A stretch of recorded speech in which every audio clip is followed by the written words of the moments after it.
Welcome to Politics Done Right. I am your host, Egberto Willies. This is a progressive program that will take the mystery out of politics. This is the program that will encourage you to make sure government becomes we the people. Whether you are liberal, progressive, conservative, or otherwise, you get to air your point of view. We are an independent media outlet that, unlike mainstream media beholden to corporations, we only owe allegiance to you. Remember, you can also send me a tweet at EGBERTOWILLIES. That is at Egberto Willies. Let us engage. It is Politics Done Right. Welcome to Politics Done Right.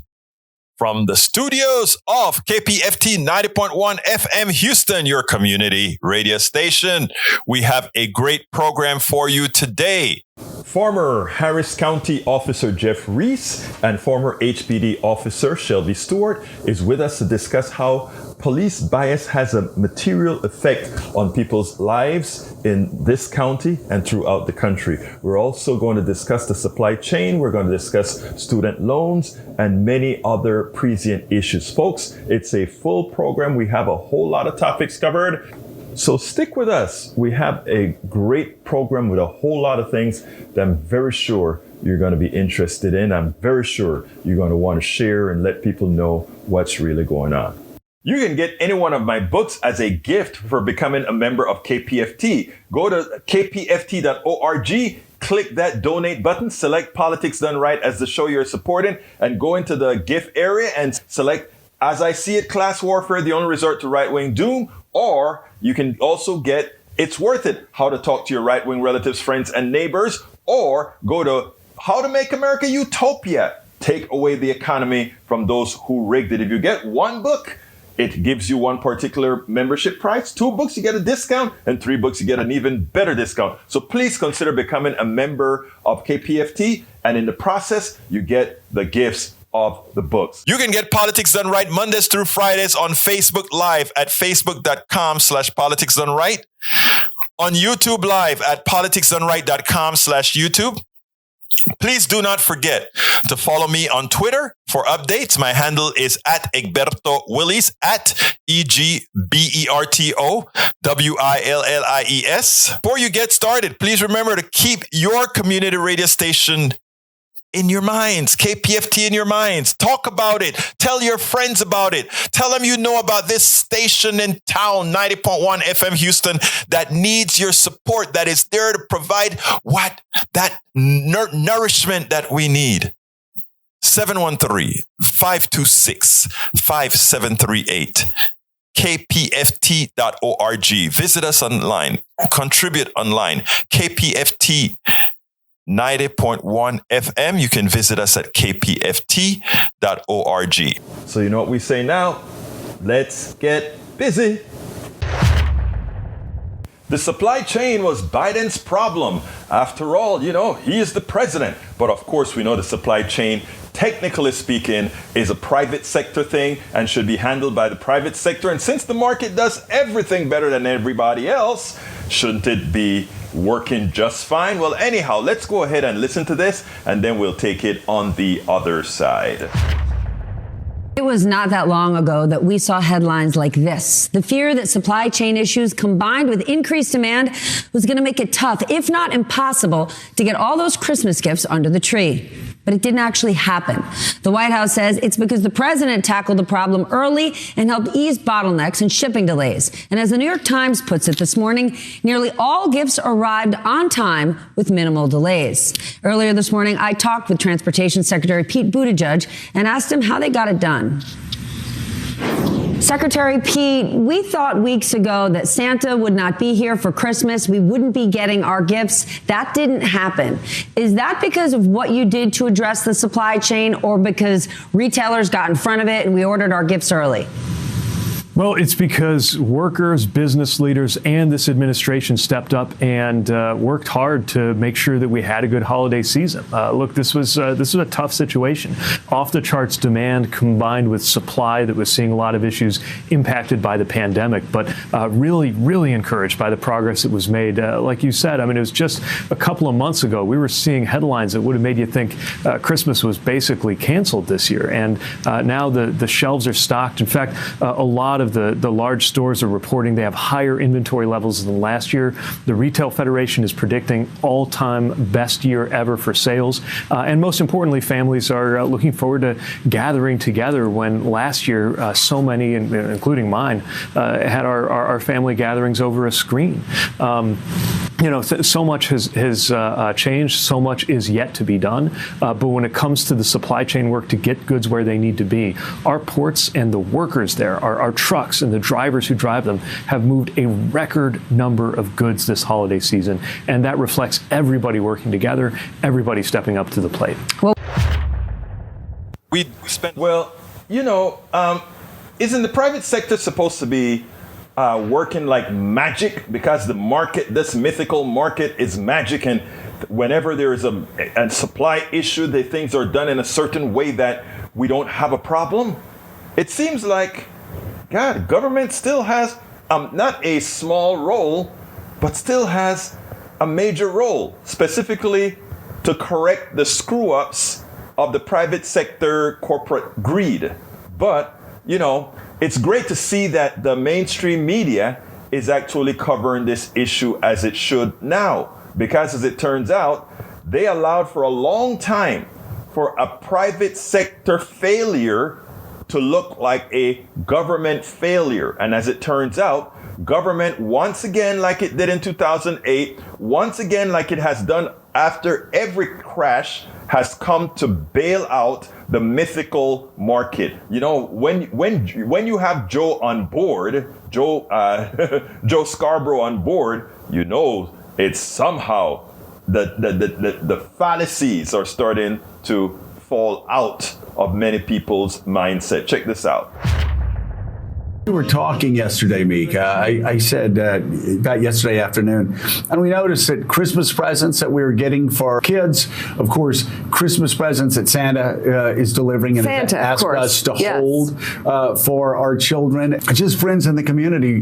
We had heard 2 weeks ago, 3 weeks ago, not to expect to get those packages. Everything's working. New data showing the majority of Americans will have their presents under the Christmas tree this weekend. According to shipping data company ShipMatrix, UPS and the Postal Service, meaning Santa, delivered close to 99% of packages on time between November 14th and December 11th. FedEx wasn't far behind, reportedly delivering 97% of packages on time during that same time frame. Santa, really. This comes after the White House formed a task force earlier this year to address bottlenecks at some of the country's major ports. President Biden spoke about the progress yesterday. Earlier this fall, we heard a lot of dire warnings about supply chain problems leading to a crisis around the holidays. The much predicted crisis didn't occur. Packages are moving. Gifts are being delivered. Shelves are not empty. Jen Psaki took the briefing room podium yesterday and joked that the White House saved Christmas. Put it on a bumper sticker. The Republicans would put it on a bumper sticker. The White House that saved Christmas. Yeah, well, Democrats are too often accused of participating in the war on Christmas, and now this time they've saved it. Whoa, the Democrats have saved Christmas. I mean, they need to learn some of the marketing that the Republicans do. I mean, the Republicans do it in a stupid fashion. In this case, it is true, right? The private sector failed at controlling the supply chain. They allowed greed and just-in-time inventory and all these types of issues to create a shortage, and with that being able to further it, even in their screw-ups, they gouged Americans to even get more money. That's what they did. The corporate structure, that's what it did. Then they needed government. Government came into the rescue and solved the problem for them once again. And if you doubt it, they showed a little graph there that says a lot, but nobody probably thought about it this way. They show USPS, meaning the United States Postal Service, and UPS, the two major shipping companies. Oh, wow. They all delivered 99% of the products on time. In other words, government was just as efficient as private sector. But we had another private sector company, FedEx, was at 97%, less effective, less efficient than the USPS, less efficient than both the government and the private sector. So what does that tell you? It actually tells you something. We're not anti-private sector. We are anti-corporate greed. There are certain things that belong in the private sector. There are certain things that belong in the government. And there are certain things that, well, it doesn't really matter. And I tell you what, things like healthcare belong in the government. It belongs not in the private sector, because the private sector has something that needs to make money by definition, needs to keep you sick. I mean, we could go over and over with all these things, but suffice it to say, I guess the administration saved Christmas? Wow. I don't think Fox News is going to print it that way. They're not going to play it that way. Biden saved Christmas. Wow. When you hear me talk about our system is not designed to help people, our system is not designed to make the personal economies of people better, to improve their form of living. Many of you think, oh, you crazy person, you just don't believe in capitalism. I believe in free enterprise, a strong private sector, a strong public sector, a strong social safety net to ensure that no one entity can take advantage of the other, to ensure that people can live the lives that they want with the happiness that they have. I mean, you take a look at the happiest countries in the world, they have the type of economic system that is close to what I'm looking for. I want you to listen to this to show you how within our system it's designed to keep you down. It's designed to not care about you, and why we have to elect the type of progressives that will go into the system and make changes. Check this out, and then we'll take it on the other side. Douglas, the Federal Reserve is taking inflation seriously. That's clear, with signals that they are planning as many as 3 rate hikes in 2022, acknowledging inflation is not going to go away in the near term. So what is your economic take on all of this? Well, the economy is growing quite strongly. We saw the third quarter data revised up this morning, and all indicators on the ground are that we're growing at something like 7% in the fourth quarter. We're going to carry that momentum into next year, 6% say in the first quarter and 4 or 5% for the year. So there's no real problem with growth in the U.S. And certainly from that perspective, there's no real danger of not doing Build Back Better. I mean, that's not something that's really on the merits needed right now. It's a political issue for the president for sure, but that's not something that has to happen.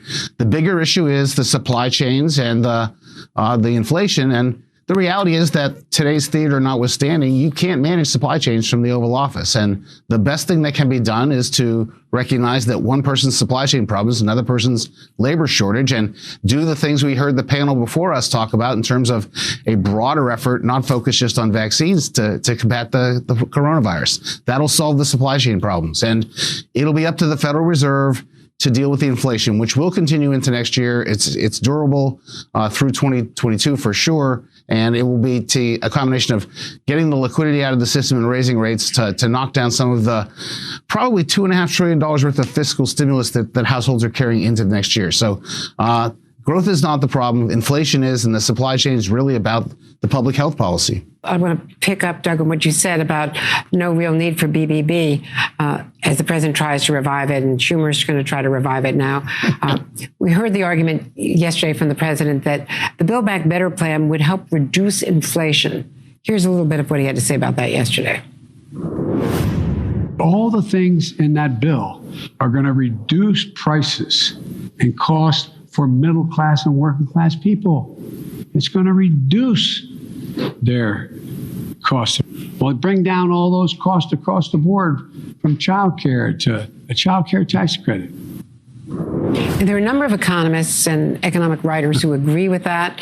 There was a Wharton study, I believe, yesterday. What do you make of that argument?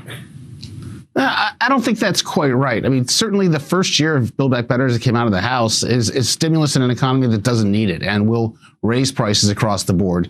It is true that there's an enormous amount of taxpayer money that will be handed out in the form of child care subsidies and health premium subsidies that will offset those price increases. But the underlying inflation will get worse. This is just a matter of using the taxpayer dollars to cover up the problem. Using the taxpayer dollars to cover up the problem. Just that statement alone.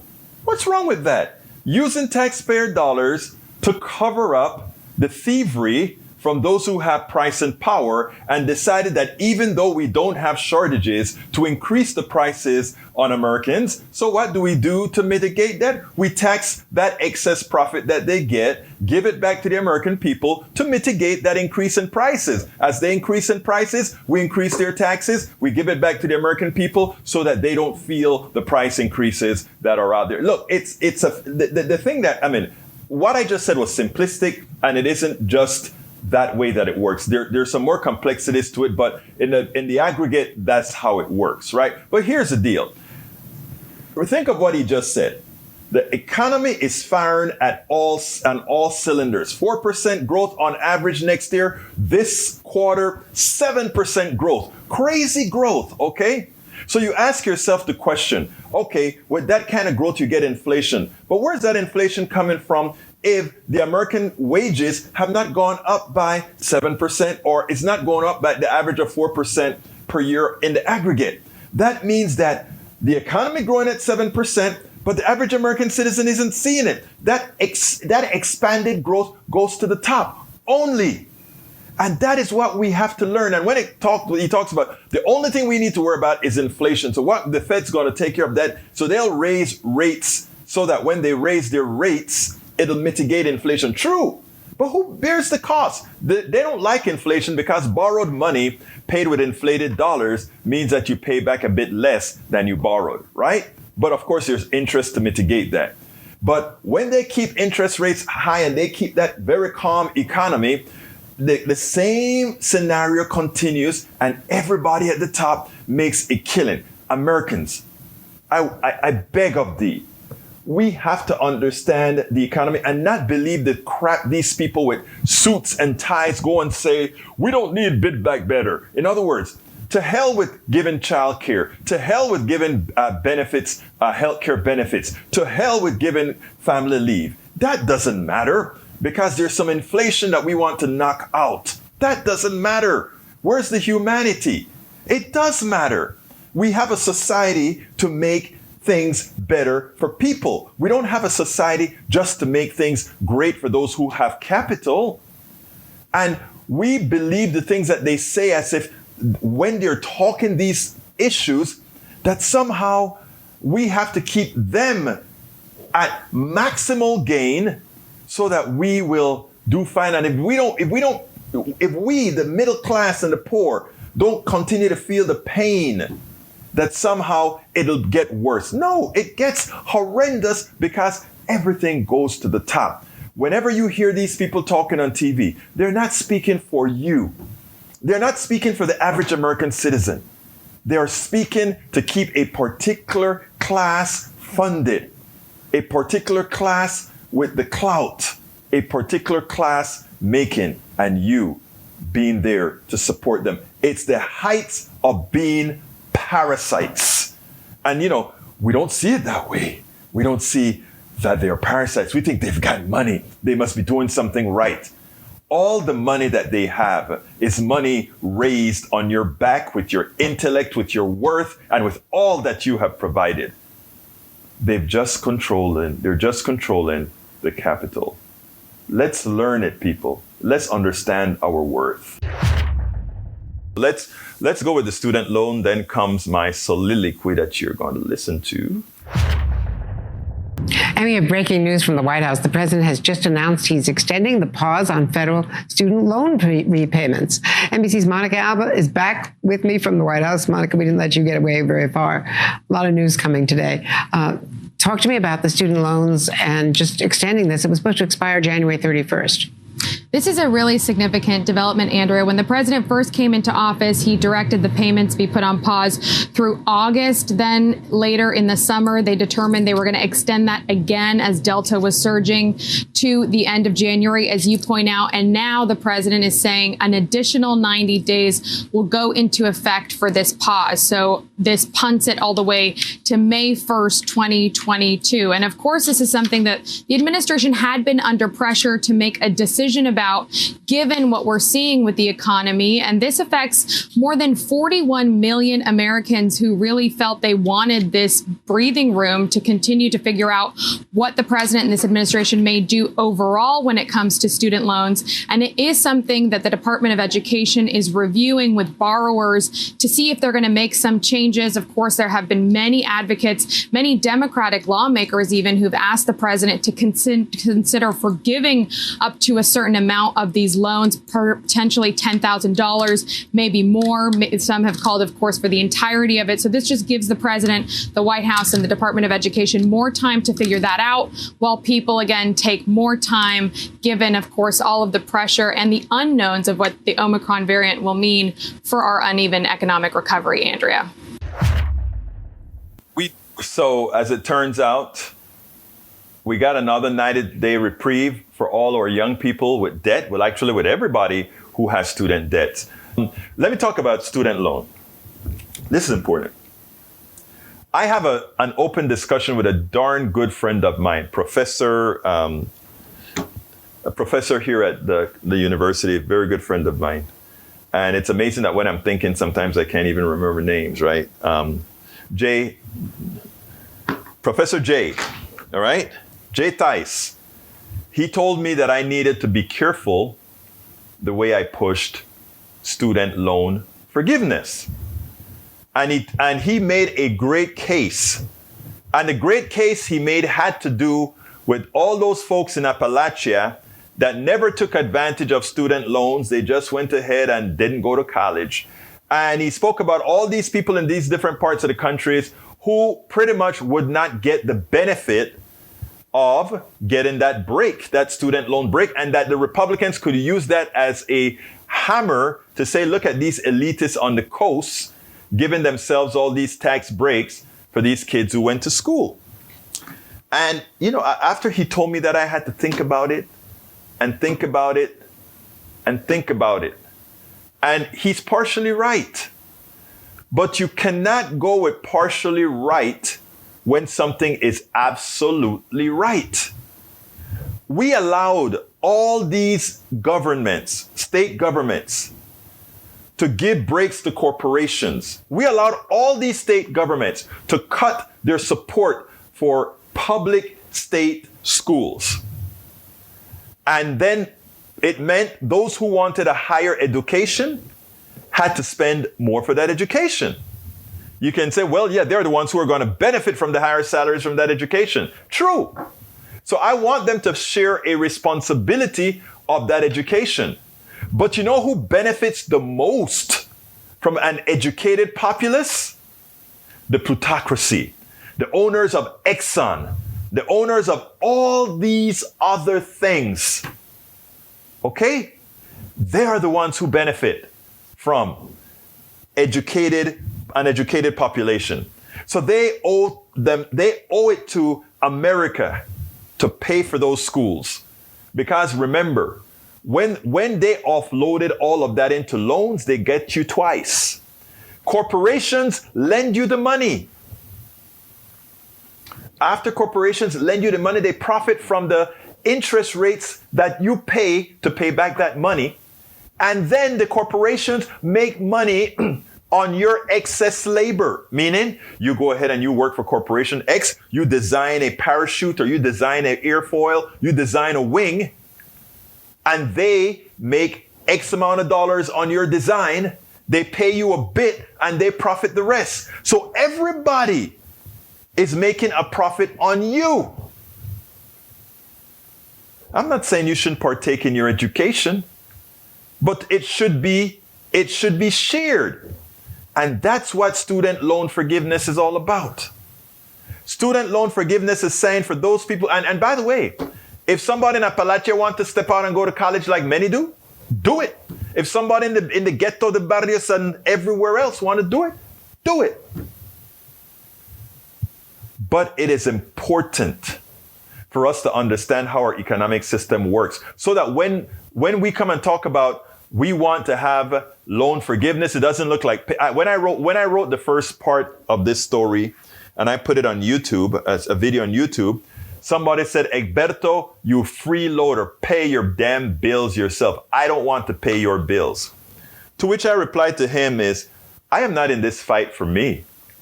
My student loan was paid off 10 years after I got out of college. Every penny of it was paid off by me. Okay? So I'm not a freeloader. Most of this stuff that I'm doing, it's not, I'm doing it for Egberto. It's not the case. But I'm saying it's not fair. First of all, it costs me a lot less to go to school than it costs my daughter, than it costs everybody else that's going to school now, because our system wasn't as ripping people off as it is now. Eric says, politics done right. Egberto Willis is called a job. You, a person, used to pay your debt back. If you borrowed it, paying off your debt teaches you something about life. No, it doesn't teach you anything. If it taught you anything, why would the corporations take such good care of creating bankruptcy laws?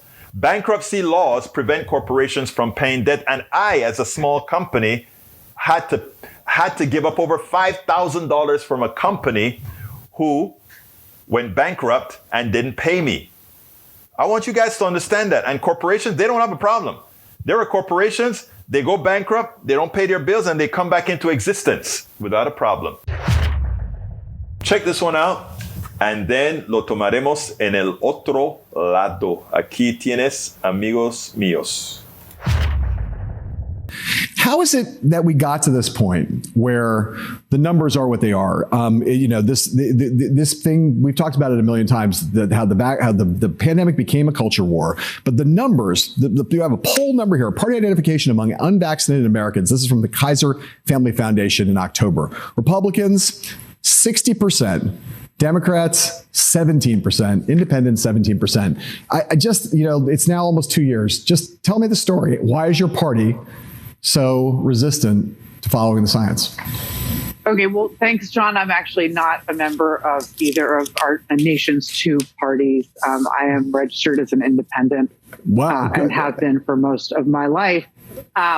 But I will say that it was clear from last spring or into the winter and spring of 2021 that this was a bipartisan problem. And it's true that the actual rates of vaccination have gone up among Democrats, and they've gone down. I mean, they have stayed stubbornly the same among Republicans, improving a little on the margins. But it is a serious problem because of misinformation. It's hard to say that this is going to get any better. The administration came to power and worked very effectively on the distribution of vaccines and did very quietly attempt with a lot of time and energy and resources to get to the community of the unvaccinated through pastors and local press and community leaders. And they try to do it quietly, not from the White House Rose Garden or the press briefing room, but to have people in their own communities try to reach the unvaccinated. And it was, again, successful on the margins, but not in a material way. And so we're looking at a community of people that have lost people in their community. They've lost relatives. They've lost radio talk show hosts. They've lost ministers. They know this virus kills them, and they refuse to get vaccinated. At this point, it's very hard to say that trying to educate the public on vaccines and the benefit of them is going to help us with regards to Omicron. And it's terrible what this does. People who choose to let themselves get sick or their family and communities get sick and to die of this virus impact everyone, of course. And therein lies the problem. How do you spare the cancer patient, the stroke patient, someone giving birth to a baby with these overrun hospitals with people who are willing to get this virus? And that's a real question, right? With a whole bunch of irresponsible people running around, them holding the resources of the hospital that could hurt people who are getting a heart attack, a stroke, or whatever because of the lack of beds, the lack of support. How do you handle that? I think I have to be frank here. This part, I think, needs to be fairly amicable. I think you have to, when somebody comes in, are you vaccinated or not? And I think you have to have cues for the vaccinated and cues for the unvaccinated. It's going to run into some moral problems because people are going to say, what about the guy who drove drunk and got into an accident? Should he go into a different queue? There are going to be a lot of issues like that. But I would say for this is a special situation, in my humble opinion, that needs mitigation. I think this is an important one. I'm not sure what got into Andrea Mitchell today, but check out how she describes this, and we'll take it on the other side. Well, I do think that taking credit for any reduction in gas prices based on what he did with the Strategic Petroleum Reserve is a little bit, let's say, fictitious. It was more to do, I think, with Saudi Arabia and OPEC leaders deciding to pump more gas and a couple of other factors. Guess what? They're not mutually exclusive. It is true that Saudi Arabia increasing the amount of gas they put out drops the price of oil, right? Of course it does. But to just dismiss that the president went around the world, he didn't go ahead and say, I am opening the strategic reserve in America alone, and in that way to reduce the price of gas, because the price of oil, because we know the price of oil is fungible. It is something traded on the international market. So whatever the price is reflected in the United States actually has a measure over the entire world, right? But what the president did by coordinating, ensuring that it's not only the American Federal Strategic Reserve is open, but throughout the world, several other strategic reserves are open. It means it gave leeway. It reduced price pressures for a while, and Saudi Arabia doesn't want to lose any pricing power or price pressures. So what they're going to do is they're going to say, you know what, we better go ahead and ship more oil, because they may start going to other measures to further depress the price of oil, which may be more long lasting. The fact that the president was able to act on the strategic reserve, not only in the United States, but throughout the world, was a psychological push for Saudi Arabia to move those prices. And that you cannot, I don't think there was enough critical thinking in that thought. Is a process. But here's the worst part about that type of statement. A respected journalist neuters the president and further affects the poll numbers on something not based on fact, reality, or anything of that nature. Today, we're going to stay a bit local, but do remember that this isn't local in respect to how it's covered. This is something that occurs county after county, city after city, municipality after municipality. Today, I'm honored to have Shelby Stewart. Shelby Stewart is a former HPD officer, sergeant to be exact, as well as Jeff Reese, who is a former HPD officer as well, leader. Harris County. Oh, well, I'm sorry. Harris County. You know, I kind of mix these things up. You guys, as far as I'm concerned, you guys are all cops, man. But anyhow, let's get busy. Anyhow, look, the criminal justice system is an issue for many people, and it has a whole lot of different ramifications. And Shelby spoke about something that really got to me, that I said, we need to put it out there so that people will make sure that they force their own cops, their own justice system to work in their communities. Shelby, tell us a little bit about you, and then tell us a little bit about the issue that we were really concerned about when it came to somebody who got killed. I spent 28 years on the Houston Police Department.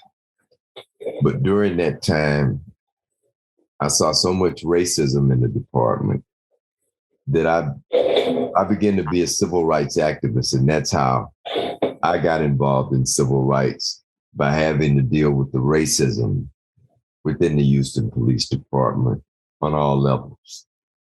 And so since I retired in 2009, I've been involved in civil rights actions in Houston and outside of Houston, and specifically dealing with police reform, changing policies, getting the community involved, and changing the police departments that serve them. Let me stop you a second, Shelby, because I have a question that I want to get sort of in my mind. How many years did you serve? 28 years. And within that 28 years, were you able to make any changes internally, or is the structure of the police department is that if you bug the system while you're on the inside, it presents a problem for your future? You're going to have to buck the system, because the system is racist at its heart and the way it's structured. And if you don't push the system, then the system won't change. Now, can you push the system from the inside? If you take the chance to push it from the inside, you have to be skillful. You have to understand your job. You have to understand how to protect yourself. And you have to have a lot of courage. Now, you've been in, you said you did 28 years. That probably means that you've been to several conferences where you've been able to mix yourself up with other police officers and other departments. Is this pretty much standard modus operandi for police departments all over the country? Believe it or not, most police departments around the nation have the central tenet that they will hide misconduct by officers and illegal activities. And you may ask why they do that. First of all, the purpose of the Internal Affairs Division is to mitigate damages against the city. So if you don't see misconduct on videotapes and you don't see proof of illegalities, then the department is not going to deal with them as to what they were. They're going to slap somebody on the wrist and they'll keep their job. But if you see a video of the misconduct, it forces them to take the proper action. That's why videotapes are so important. Now that gives us a perfect segue into the particular incident we are really here to talk about with respect to what you saw in a particular community. Let's talk about that. In 2018, in South Union, which is in the southeast part of Houston, a young man was killed at Zolly Scales Park. He was shot by another man. And so the Houston Police Homicide Division went out there and they did an investigation.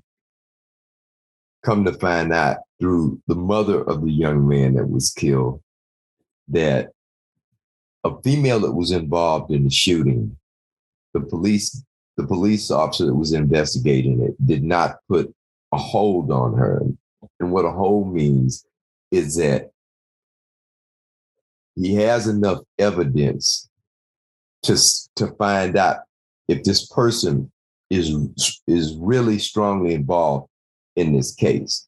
And it gives him a 24-hour time in order to ask more questions and garner more evidence. Well, that wasn't done. And so the mother of the young man that was killed messaged the officer and said, well, the young lady fired the gun at the other guy. It wasn't my son. Well, did y'all check for gunshot residue on her hands? And the investigator sent back a message saying, well, that wouldn't have made any difference. It just would have meant that she was defending herself.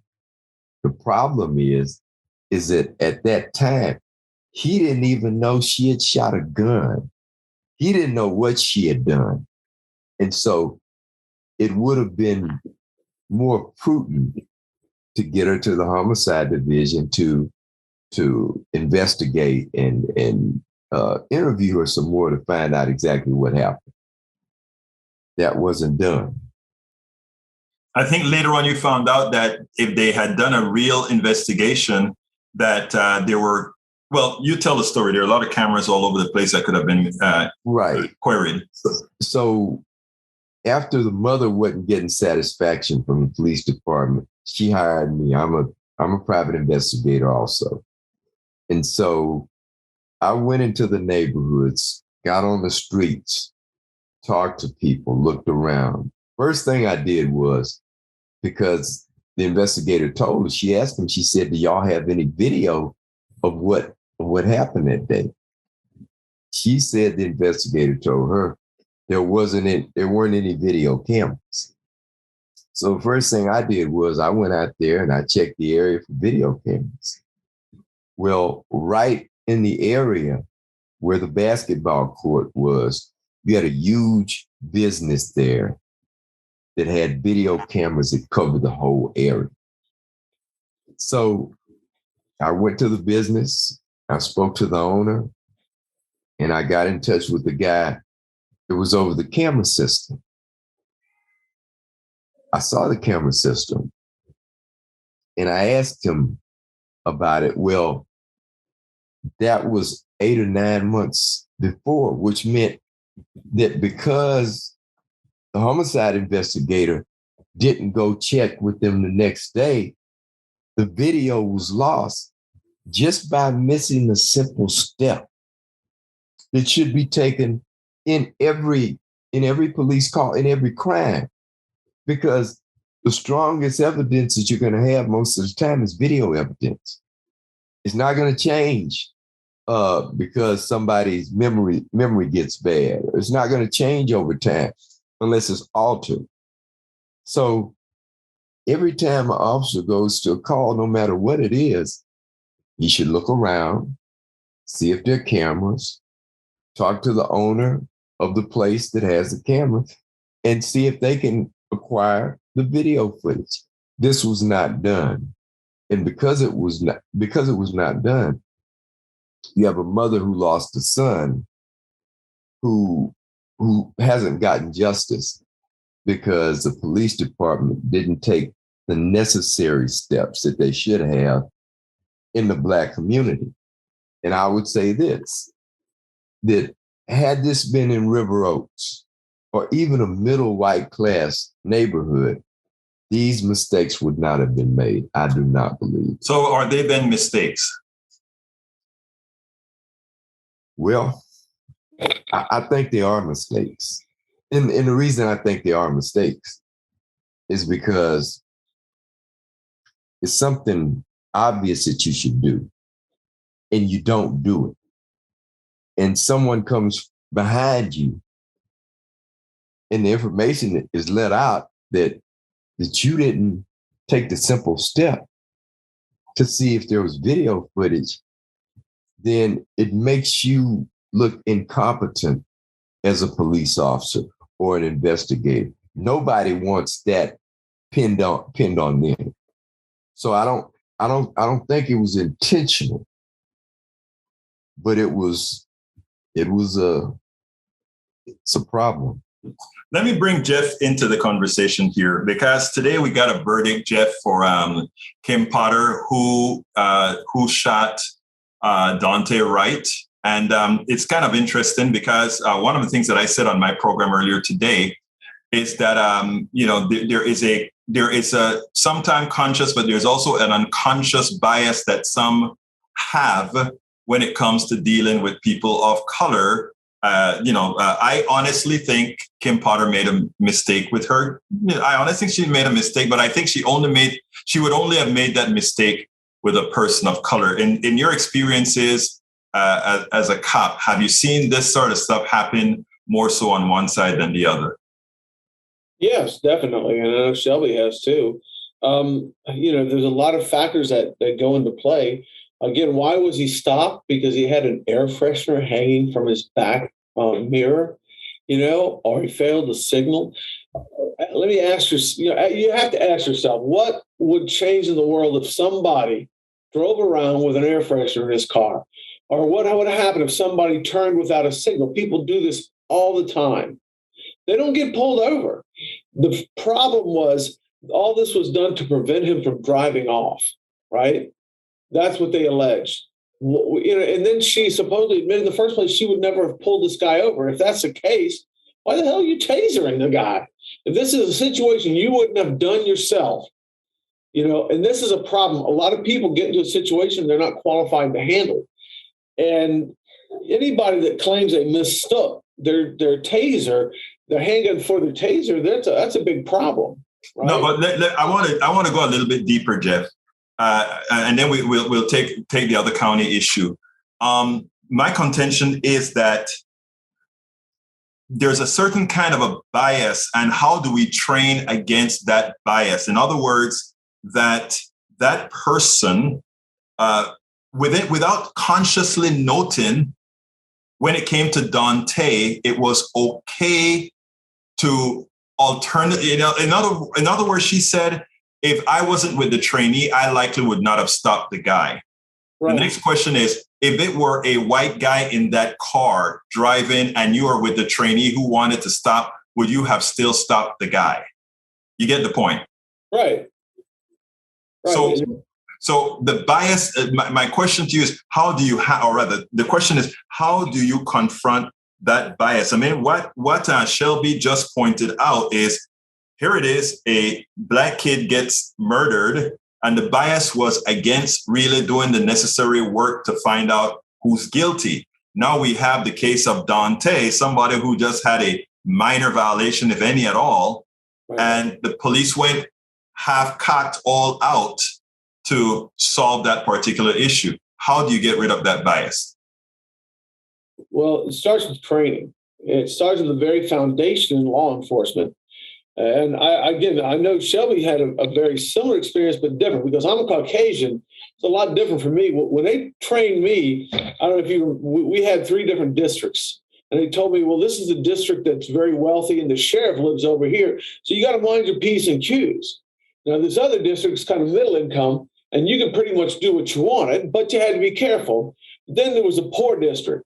And a poor district was open season. This is, a time of Rodney King. You could do anything you wanted to somebody because they didn't have the resources to fight you back. In other words, this thin blue line protected you from any kind of malfeasance that you did, whether it's racist, which of course it is, or anything else. And even today, it's that same perception that the police, whatever the police do is right.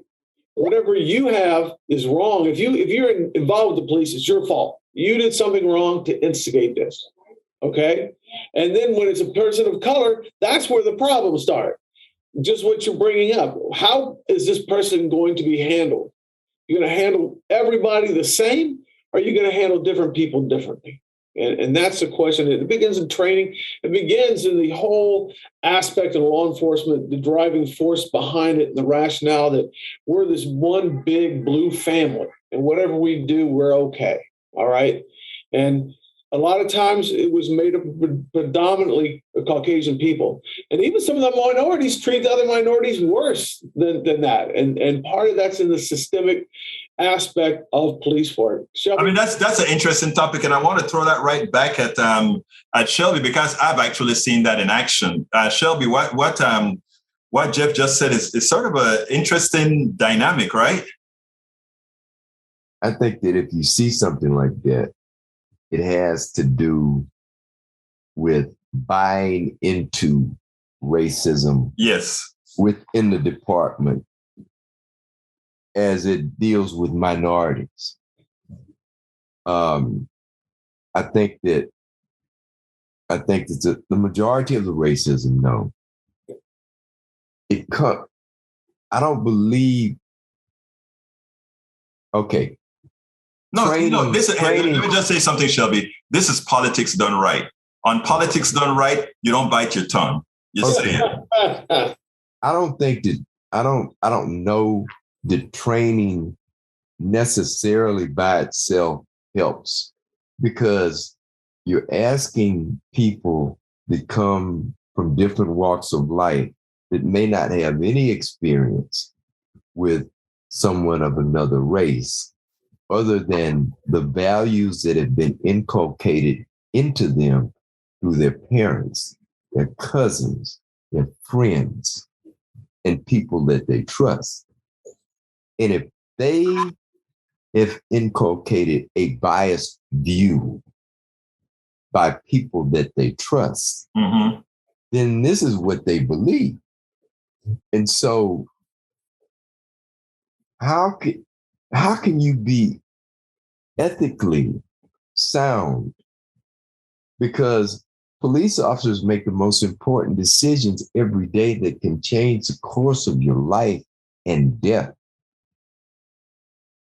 How can you be a police officer if you can't be fair? And if you take your biases to every call that you go to, because this is what you believe, then you have no business being a police officer, because there's no way that you can be fair. You have to be fair. I'm going to tell both you and Jeff this then, because that is one of the reasons I enjoy speaking to ex-officers like yourselves, because you have some cred in the departments, and I hope that you use your creds to make that change. Because what you just said, Shelby, is magic. Unfortunately, a lot more. And by the way, I do agree that most officers are not the ones that take advantage of people. But at the same time, I think they do take advantage of people with their silence. In other words, if they're staying behind that thin blue line, that is an issue that I think needs to be mitigated. And guys like both of you can do that. Now, because of time, we have to segue into one other portion of this discussion with a little incident, a big incident that happened in the courthouse in Harris County, or not the courthouse, jail in Harris County. Why don't you recount that story and tell us what you think is the genesis of that, Jeff? Oh, you're talking about the rape of a 6-year-old sergeant in the 1200 jail. No, actually, that one would probably take another time. We're talking about the kid that got arrested and I think got hurt in the prison. The 19-year-old Fred Harris. Yes, that's what he's talking about. Challenged. He was a mentally challenged, again, person of color. He had a IQ of about 60. He weighed about 98 pounds. He'd never had a fight in his life. And somebody, again, decided to arrest him for threatening another person with a knife. And he went into jail. The mother went to the jail and talked to the lieutenant or whoever was in charge at the time and explained everything to him. And they assured her he would be segregated from the population, but that was not the case. And he was murdered by a man 240 pounds, another inmate who had a history of violence and also had a shank, and he was kicked and stomped and stabbed to death. And that's a terrible thing. His name was Fred Harris, a 19-year-old youth. He looked like maybe he was 14. And the problem that, it's happened before. I was not surprised, unfortunately. No, is this one of those bias issues that you talk about all the times? The arrest was definitely. Yeah. And I think this is the thing. If he had been of wealth or whiteness, he would not have been in jail. Apparently the guy got no closer than 12 feet to 20 feet. So how is this person threatened by a 98-pound youth with a knife? Right. So I'm sure there's other stories, but the fact that we believe and we think we can solve all our problems by arresting somebody, Shelby, that's what we were taught this. When you came in contact with somebody that violated the law, you were duty bound to arrest them. All right. And if somebody didn't do what you told them to do, you put your hands on them and made them do it. And if that came, once you put your hands on someone, they have to go to jail, Shelby, maybe you can comment. How is HPD on that situation? Well, I supervised in the jail for about 10 years. And that if the mother of an inmate comes and gives you information that he has some psychological issues, then at that point, you've been told and at that point, there are certain things that supervisor needs to do in order to keep the young man safe. Right. And if he has not taken those actions, then that supervisor is responsible. And if he didn't do what was necessary to keep the guy safe and notify the supervisor of the next shift or his superior of what was going on, then that supervisor may get fired. he's going to be most responsible because he didn't take the proper action based on what the kid's mother told him. That is sad, but anyhow, we are getting close to the end. I think I've accomplished what I want to hear. So let me ask each of you to do something that I always do. Jeff been with me before, so he knows what I'm going to say. Tell me something that I should have asked you that I didn't. That gives you, Shelby, a chance to think about it. Tell me something that I should have asked you that I didn't, Jeff. Well, what Shelby said is very sobering. And my experience is very true, but the department, when I was there, was more concerned about protecting itself than protecting those people at risk. And going back to what Shelby started amazingly with the internal affairs is exactly right. It's all about protecting the department, not protecting the people. So that was the question you should have asked me, okay? Well, you answered it. Shelby. I think that why it's important that the public should know how the department handles itself in different parts of the city, because Black and Hispanic people pay the same taxes that they pay in River Oaks, that's right, Bunker Hill, and Memorial, and they should receive the same police service with the same care, and treat those people with dignity and respect. Former officer with the Harris County and former HPD officer, thank you so kindly for having been on Politics Done Right. We'll keep this series going because there's a hell of a lot more we want to talk about with both you, Jeff, as well as you, Shelby. Thank you so kindly for all the work that you guys do in the community. Thank you, guys. Thank you, sir. You can get any one of my books as a gift for becoming a member of KPFT. Go to kpft.org, click that donate button, select Politics Done Right as the show you're supporting, and go into the gift area and select As I See It, Class Warfare, the only resort to right-wing doom, or you can also get It's Worth It, How to Talk to Your Right-Wing Relatives, Friends, and Neighbors, or go to How to Make America Utopia, Take Away the Economy from Those Who Rigged It. If you get one book, it gives you one particular membership price. 2 books, you get a discount, and 3 books, you get an even better discount. So please consider becoming a member of KPFT, and in the process, you get the gifts of the books. You can get Politics Done Right Mondays through Fridays on Facebook Live at facebook.com/politicsdoneright, on YouTube Live at politicsdoneright.com/YouTube. Please do not forget to follow me on Twitter for updates. My handle is at Egberto Willies, at EGBERTO WILLIES. That's it, folks. My name is Egberto Willies. This is Politics Done Right, and you know how I end this baby. I am what? Out.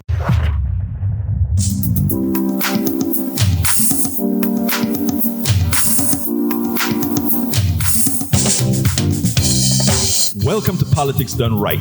I am your host, Egberto Willies. This is a progressive program that will take the mystery out of politics. This is the program that will encourage you to make sure government becomes we the people.